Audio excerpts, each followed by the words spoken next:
ना चाहते हुए भी लोग अब इनडायरेक्टली वे में नॉन वायलेंस को प्रैक्टिस करना चाहते हैं और समझना चाहते हैं। नदियां सुखा के अपने जार में हम एक मछली पाल के घर के अंदर में उसको बड़े खुश हैं। हम उसके अंदर में मंगल ग्रह पे जीवन ढूंढने गए हैं पर पृथ्वी बर्बाद करके हम बहुत खुश हैं। हमारे अंदर जो धैर्य है, वो जो पेशेंस है ना, वो खत्म हो चुका है। अगर यही धैर्य नहीं रहा तो आज प्लांट नहीं लगाओगे तो 20 साल बाद दूसरे जनरेशन के कैसे काम आएगा वो प्लांट। थोड़ी देर में होंगे हमारे साथ विक्रम नायक। मैं उनसे जुड़ने की पूरी कोशिश कर रही हूँ। विक्रम, अगर आप मुझे देख रहे हैं तो मैंने आपको इनवाइट भेजा है, आपको ना उसे बस एक्सेप्ट करना है। वेलकम है Vikram. Thank you very much, बहुत बहुत शुक्रिया। ओके, तो आपकी एक छोटी सी फिल्म देखी मैंने, अहिंसा केवल, which is very nice. Very nice इसलिए कि आज के दौर में हम बहुत बड़ी बड़ी बातें कर रहे हैं, लेकिन उन सब चीजों को डेली जिंदगी में लाने की जब बात होती है तो शायद कुछ मिसिंग हो जाता है। तो थोड़ा सा उस फिल्म के बारे में बताइए जो आपने एक छोटी सी 2 मिनट की फिल्म बनाई है लोगों को। एक्चुअली ये एक ट्रेनिंग मैनुअल था नॉन वायलेंस के ऊपर में। वो जो ट्रेनिंग मैनुअल था और उसके ऊपर में एक सेशन चल रहा था, मदुरई में मैंने वो सेशन अटेंड किया था। And that time I realise कि ये मैनुअल जो है ये रेगुलर वो वायलेंस नॉन वायलेंस वाला कॉन्सेप्ट पे नहीं है। जो हिंसा वर्ड आता है हमारे सामने तो या अहिंसा वर्ड आता है हमारे सामने तो एक ही कॉन्सेप्ट आता है माइंड में, एक ही चीज जो आती है वो आता है वार, लड़ाई या मारपीट वगैरह, इसी को लेके चलते हैं। पर उस सेशन में अटेंड करने के बाद मुझे लगा कि वायलेंस जो है, ये अहिंसा जो है, उसके बियॉन्ड है। ये एक लाइफस्टाइल है और ये एक सेल्फ प्रैक्टिस वाली चीज है। और जो कि मुझे लगता है कि आज के टाइम पे हमारी जो यंग जनरेशन है, जो अपकमिंग जनरेशन है, उनके लिए बहुत जरूरी है, क्योंकि उनके सामने तो कुछ परोसा ही नहीं जा रहा, उनको तो कुछ मिल ही नहीं रहा इन चीजों को समझने के लिए। उनका अगर लाइफस्टाइल सुबह से लेकर शाम तक का उठाया जाए तो वो ऐसा कोई भी लिंक नहीं है, ऐसी कोई भी चीज नहीं है जहां पर वो ये नॉन वायलेंस की को समझ सके या देख सके। तो फिर वहां से वो एक आइडिया आया कि क्यों ना इस मैनुअल को, इस टॉक को और इस यूथ रिप्रेजेंटेशन को मैं अपनी फिल्म में इंक्लूड करूं और एक ऐसी फिल्म बनाऊं जिसको 10 से 15 मिनट की, जिसपे वो सुनने के बाद में जो नॉन वायलेंस है उसको और डीपली समझ सके आज का यूथ। तो इसलिए इस फिल्म को बनाया मैंने। जब भी नॉन वायलेंस की बात होती है विक्रम, तो हमें गांधी जी याद आते हैं। Right right right. वो एक्चुअली वही बहुत संकीर्ण रूप में हुआ यही ना कि आप जब भी दंत मंजन की बात करोगे तो कोलगेट का ही नाम आएगा, या आजकल पतंजलि आ रहा है, तो आपके पास ज्यादा वेरिएशंस नहीं होती, एक ब्रांड बन जाता है। और मजेदार बात यह कि वो ठीक है, गांधी जी का नाम जुड़ना इसके एक लाजमी है क्योंकि उसी पद्धति पे चले थे। पर इसके बियॉन्ड भी हमें निकलना था, इसके बियॉन्ड भी हमें एक प्रैक्टिस करना था। और मजेदार बात यह है कि अब हम ना कहे भी अब इसकी हमें जरूरत महसूस हो रही है। और ना चाहते हुए भी लोग अब इनडायरेक्टली वे में नॉन वायलेंस को प्रैक्टिस करना चाहते हैं और समझना चाहते हैं। इसका बहुत अच्छा एग्जांपल यही जो अभी पिछले आप 1-1.5 साल ही उठा लीजिए, इस दौरान पे भी लोगों को बड़ा कुछ समझ में आया है कि किस तरीके से हम पीसफुल लाइफ हमें जीना चाहिए, हमारी प्रायोरिटीज क्या है, हमारी एक्चुअली सारा गेम नीड और ग्रीड का है। हाँ, अभी आपके कॉन्सेप्ट बदल चुके हैं सोशल मीडिया के ऊपर में। जहां पहले आप ट्रैवलिंग्स और पार्टीज की पिक्चर शेयर करते थे, अब आप योगा की और किचन गार्डन की पिक्चर शेयर करते हैं। आप you feel so proud that कि मेरी किचन में आज भिंडी लगी है, बैंगन लगा है। तो कहीं ना कहीं वो कॉन्सेप्ट धीरे धीरे, या मैं अब शीर्षासन कर लेता हूं, है अब मैं ये वाला योगा कर लेता हूं रादर देन कि वेयर आई एम ट्रैवलिंग। तो ये जो कॉन्सेप्ट है ये उसी का ही एक हिस्सा है कि जहां पर जो नॉन वायलेंस है वो अपनी प्रैक्टिस, सेल्फ प्रैक्टिस ज्यादा है रादर देन कि आप दूसरों में इम्प्लीमेंटेशन देखें कि दुनिया में कैसे ठीक करें। एक्चुअली दुनिया में ठीक नहीं करना है, वो अपने आप में उस चेंजेस को लेके आना है जो ऑटोमेटिकली वो दुनिया में जाएगा और वो चेंज होगा उसके अंदर में। तो इसको एक मुझे लगता है कि इस जीवन शैली को और आगे लेके जाना चाहिए था। अब लोग समझने लगे तो मुझे लगता है कि अब उनको समझाना आसान होगा। पहले अगर समझाते तो नहीं समझते इस चीज को। या तो जब इस तरह की वर्कशॉप होती है, वहां पे बहुत सारे यंगस्टर्स इकट्ठे होते हैं, है ना? तो उन सब की बातों को सुनना और सुनने के बाद फिर इस कंक्लूजन पे पहुंचना कि हाँ क्या सिचुएशन है, तो जो पूरा आपका एक्सपीरियंस था वो कैसा रहा? सी उसमें सबसे पहले होता है कि अगर आप वो 5 डेज की वर्कशॉप है, या वर्कशॉप क्या कह लें, ये एक तरह से एक गैदरिंग होती है जहां पर लोग अपनी बात करते हैं। तो पहले 2 दिन उन यंगस्टर्स की नजरों में या उनके चेहरे पे बिल्कुल साफ नजर आता है कि ये प्रैक्टिकल नहीं है बाबा, ये दिस इज नॉट पॉसिबल, ये किताबी बातें अच्छी हैं, ये हैं वो हैं। पर आप जब 5वें दिन उठते हो तो आप पॉसिबिलिटीज की बातें करने लगते हो, क्योंकि चीजें समझ में आती हैं कि आपको क्या परोसा जा रहा है। आप सुबह से लेकर शाम तक, अब छोटा सा एग्जांपल मैं आपको दूं, मैं आप कितनी आसानी से न्यूज सामने चल रहा होता है कि ऑक्सीजन के लिए एक आदमी रो रहा है, या फिर आज 5 लोगों को गोली मार दी, आज 4 लोगों को ये कर दिया, आज उसने घर में घुस के इसको मारा। और उस न्यूज को सुनते हुए हम बहुत इजीली रोटी खाते हुए चले जा रहे हैं, हम खाना डिनर भी कर रहे हैं और उस न्यूज को भी सुन रहे हैं, और हमें कोई फर्क नहीं पड़ रहा है। कुछ ऐसी टीवी चैनल्स हैं या प्रोग्राम्स हैं जिसमें आप बच्चों के साथ बैठे हुए हो और आपकी नजर में वो लगता है ये वायलेंस है और ये मेरे बच्चे को नहीं सुनना चाहिए, नहीं, पर आप हेल्पलेस फील करके आप उसको एक्सेप्ट कर लेते हो कि चलो यार अब कितना बचाएं और कितना, ये तो अब हर एपिसोड का हाल है या हर फिल्म का हाल है। तो आप धीरे धीरे देखो तो ये सारी जो चीजें आपको हिला रही हैं, और कहीं ना कहीं आपके अंदर की वो सेंसिटिविटी मरती जा रही है, जहां पे आपको कोई फर्क नहीं पड़ता। एक सिंपल सा न्यूज आता है कि बगल के रोड के एक्सीडेंट में 4 परिवार के लोग मर गए और हमारे लिए बस आई गई हो गई। कितने हम आदी हो चुके हैं ये रोजमर्रा की खून खराबे और उसकी बात है। तो वहां अगर हमें फर्क पड़ना बंद हो चुका है तो इसका मतलब कुछ चीजें हमारे अंदर की सेंसिटिविटी मर चुकी है। और ये मरने का नुकसान सिर्फ देश को या समाज को नहीं है, आपको अपने आप को भी है, क्योंकि वो इनसेंसिटिविटी जो है आपके परिवार वालों के साथ में है, आपके अपने के साथ में भी आप उसको यूज करोगे, है ना। तो आपको अगर अपने आप को समझना है तो थोड़ा तो सेंसिटिव होने चाहिए। तो जिस दिन आप अपने आप को समझने लग जाओगे, आप फिर समाज की बात करोगे, देश की बात करोगे। तो आई थिंक ये प्रैक्टिस मैं देखता हूं उन यूथ के अंदर में कि वो जो जिसको प्रैक्टिकल नहीं समझते, 5वें दिन उठते हुए उनके अंदर वो पॉसिबिलिटीज नजर आती है, क्योंकि पूरे वर्ल्ड में कहीं पर भी कोई एग्जांपल नहीं मिलता जहां पर वायलेंस यूज करके आज वो सक्सेसफुल सोसाइटी या सक्सेसफुल कंट्री है। बिल्कुल। तो विक्रम, कई बार ऐसा लगता है कि हम सबको, इंक्लूडिंग मी, यू, सब कोई, हमें ये तो मालूम है कि हमें क्या चाहिए, लेकिन हमें ये नहीं मालूम कि हमें क्या देना है। ये एक बड़ा सवाल है, और सबसे बड़ी बात है, यही सबसे बड़ी बीमारी है। हमें क्यों देना है किसी को? आप अपना ही पूरा कर लो, बहुत है। आप ये जो नीड एंड ग्रीड वाला, मजेदार बात ये देखिए कि आप लोग अब वैल्यू करने लगे हैं, अपने गांव की, अपने आप एक एक पौधे की। मैं आज कल ही एक कार्टून बना रहा था। मजेदार बात है कि हमारी इंडिया में रहते हुए, इंडिया क्या पूरी दुनिया का अब यही हाल है कि कार्टूनिस्टों को बहुत ज्यादा सोचने की जरूरत नहीं पड़ती, क्योंकि उनको हर न्यूज में हर पॉइंट पे इतना ह्यूमर नजर आता है, इतना सटायर नजर आता है। यार बोल कुछ रहे हो, कर कुछ रहे हो, दिखा कुछ रहे हो। मतलब you visit those tribal areas, those villages. मतलब हम जिनको ये सिखाने गए थे कि देखो अकलमंदी किसे कहते हैं, पढ़ाई किसे कहते हैं, तरक्की किसे कहते हैं, इस कोरोना टाइम पे सब गाड़ियां उठा के अपने गांव भाग रहे हैं, सब अब पहाड़ों पे भाग रहे हैं, प्रकृति में भाग रहे हैं। यानी कि हमारी प्रैक्टिस में कहीं तो कमी थी। हमारी जो एक डेफिनेशन थी तरक्की की या डेवलपमेंट की, उसमें कुछ तो कमी थी। वी आर वेरी हैप्पी, जंगल काट के हम अपनी बालकनियों में गमले लगा रहे हैं, मतलब वो 4 पौधे उगा के हम बड़े खुश हो जाते हैं। नदियां सुखा के अपने जार में हम एक मछली पाल के घर के अंदर में, उसको बड़े खुश हैं हम उसके अंदर में, राइट। मंगल ग्रह पे जीवन ढूंढने गए हैं पर पृथ्वी बर्बाद करके हम बहुत खुश हैं। यू जस्ट सी कि वी आर वेरी हैप्पी कि जब न्यूज मिलती है कि मंगल ग्रह पे पानी के लक्षण मिले। अरे जो पानी पृथ्वी पे था उसको तो बर्बाद कर दिया तुमने। अब क्या मतलब तुम्हारी वो डेवलपमेंट की डेफिनेशन अब वो होता जा रहा है खराब। और हुआ ये कि हमने गांव जाके वहां पर और कंपटीशन पैदा कर दिया कि उनके पास कौन सा फोन है, घर में टाइल लगी है कि नहीं लगी, पक्के मकान बने कि नहीं बने, कूलर लगा या एसी लगा नहीं लगा। तो हम एक्चुअली हम पढ़े लिखे बिगड़े हुए लोग हैं, हम उनको और बिगाड़ रहे हैं। सो आई थिंक लोग अब समझने लगे इस बात को, वैल्यू करने लगे, क्योंकि इसके बिना ऑप्शन कुछ नहीं है। आपको आप समझने लगे कि आप नेचुरल जो ऑक्सीजन है उसके लिए आप घरों में लोग प्लांट्स लगाने लगे हैं। अब कोई मशीन आपको प्योर ऑक्सीजन नहीं दे सकता।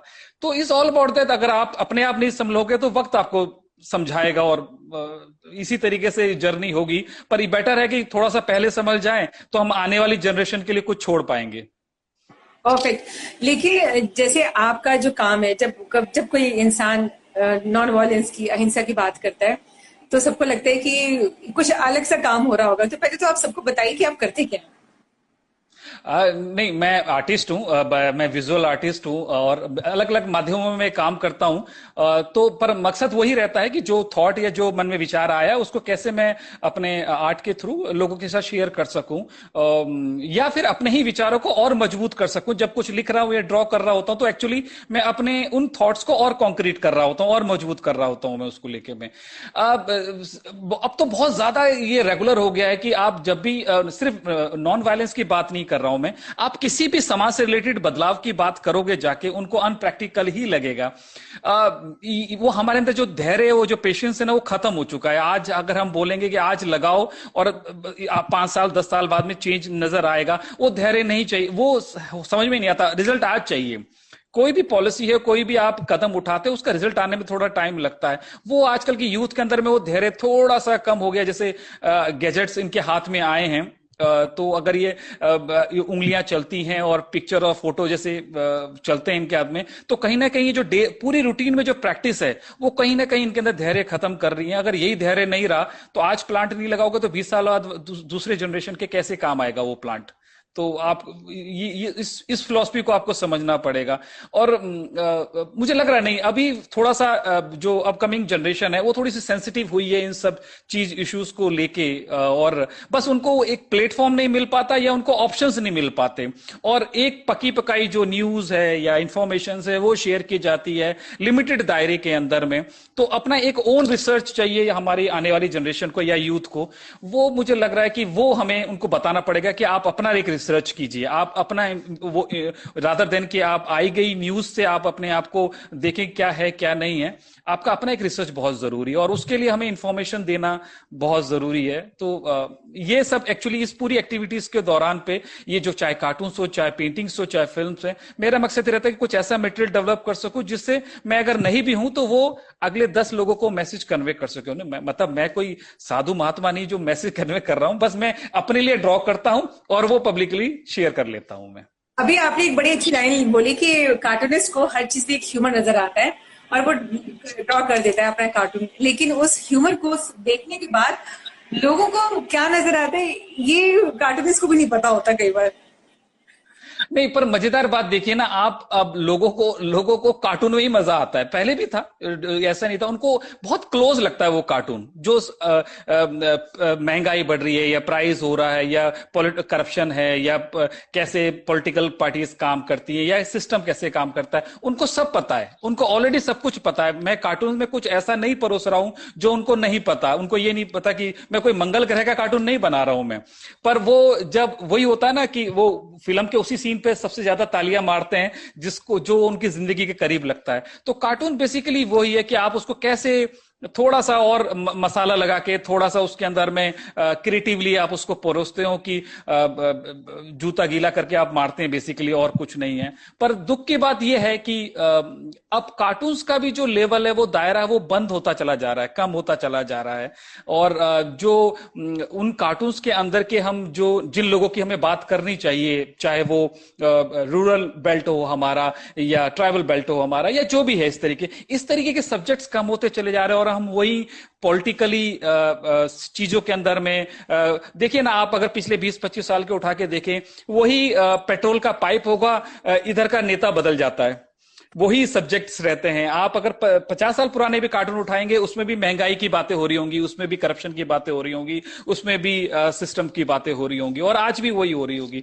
तो मैं कोशिश ये करता हूं कि मैं इन सब्जेक्ट से निकल के कुछ ऐसा बोलूं जो उस संस्थान को, उस सिस्टम को रिप्रेजेंट करे, और वो थोड़ा कार्टून लंबा चले, वो एक छोटे टाइम पीरियड के लिए ना बने। मैं जब इतनी मेहनत कर रहा हूं तो वो एक लंबे टाइम पीरियड के लिए चले, तो मैं इस बात का ध्यान रखता हूं इसके अंदर। तो आज के दौर में अहिंसा की जब बात होती है तो मतलब मैंने अपना समझ लिया, लेकिन हम कहाँ से शुरुआत करें, बच्चों को कैसे सिखाएं, या जो प्रेजेंट जनरेशन है, घर से शुरू करें, स्कूल से शुरू करें? क्योंकि पेरेंट्स सोचते हैं कि टीचर सब कुछ सिखाएगी, टीचर सोचते हैं कि बच्चा घर से भी कुछ सीख के आएगा। एक ये भी बहुत बड़ा क्लीशे है। सबसे बड़ी मेरे को ऐसा कई बार ऐसा लगता है कि आप यही थॉट जो है ना, मुझे कुछ सिखाना है, यही सबसे बड़ी प्रॉब्लम और बीमारी है। कोई टीचर सिखाएगा, मुझे लगता है कि आप कुछ चीजें खुद प्रैक्टिस करो तो घर में वैसे ही मैसेज चला जाता है। अगर मैं रोज प्लांट्स को ध्यान दे रहा हूं या पानी दे रहा हूं या उसकी केयर कर रहा हूं,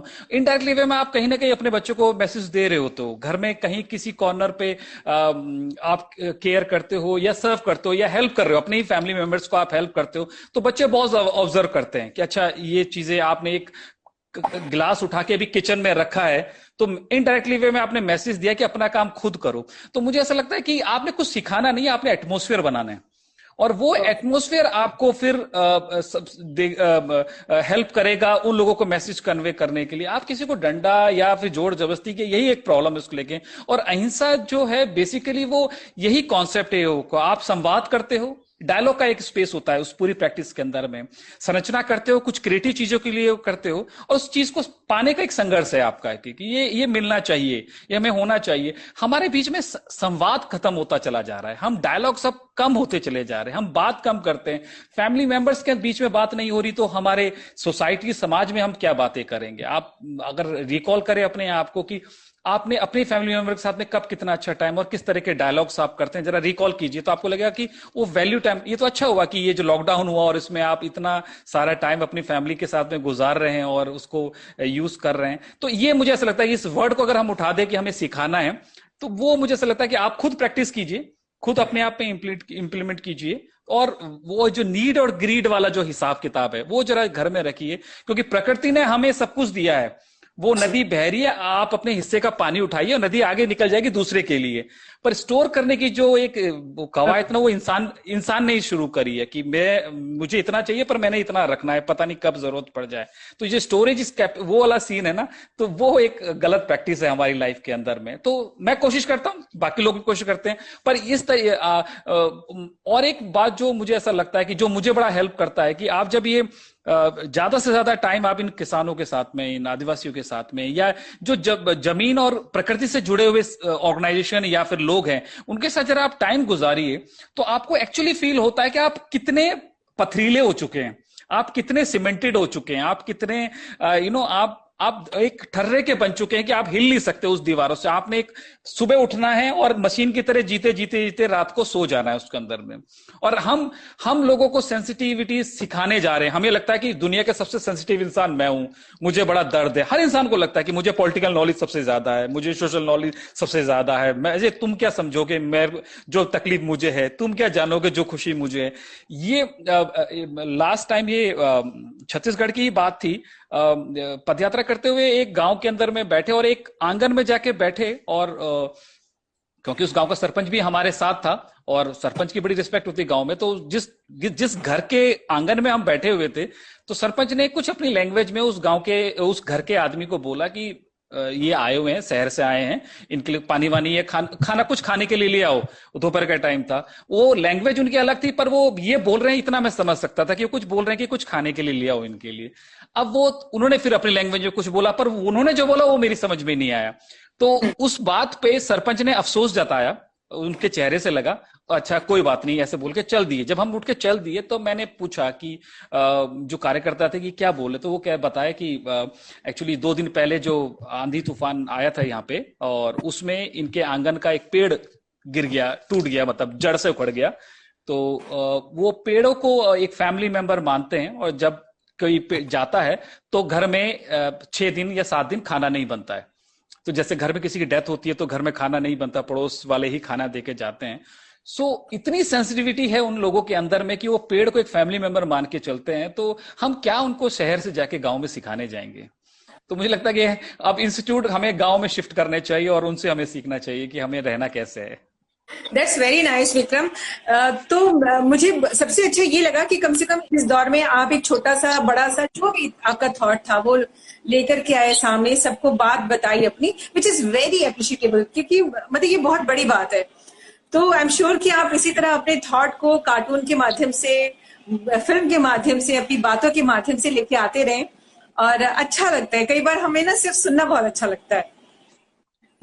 वेरी ट्रू, पर मुझे ड्रॉ करना अच्छा लगता है। नो आप ड्रॉ करते रहिए, कीप इट, ठीक है। ठीक है, thank you very much, thank you, bye bye. Bye. है।